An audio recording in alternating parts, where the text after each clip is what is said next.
Similar concerns can apply in a legal setting, where justice might aim to keep the fraction of false convictions low.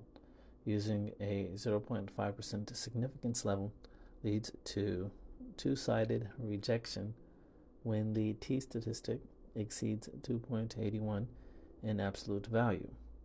In such cases, as a p-value between 0.05 and 0.005 can be viewed as suggestive, but not conclusive, evidence against the null that merits further investigation.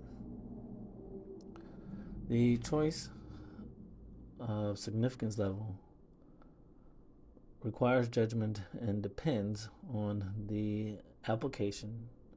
In some economic applications, a false positive might be less of a problem than in a medical context, where the false positive could lead to patients receiving ineffective treatments.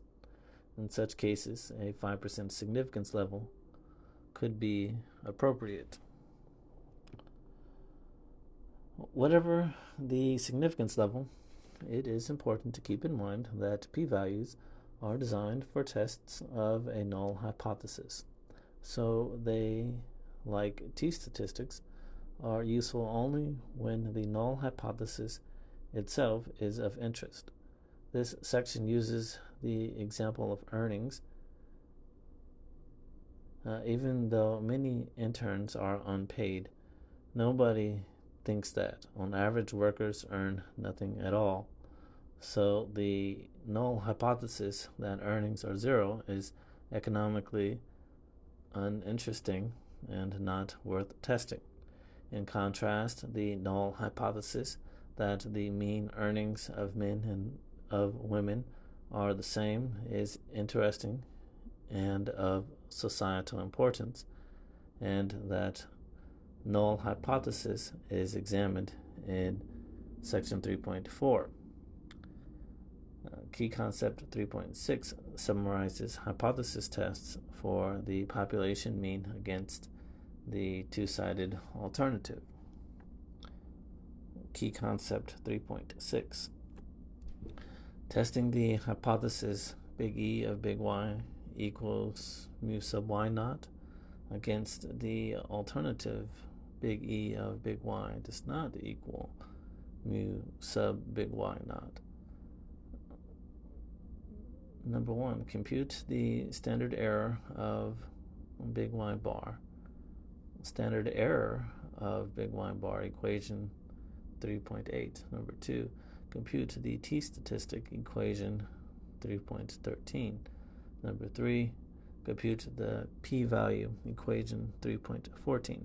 Reject the hypothesis at the 5% significance level if the p-value is less than 0.05. Open equivalently if the absolute value of t superscript act is greater than 1.96. One-sided alternatives.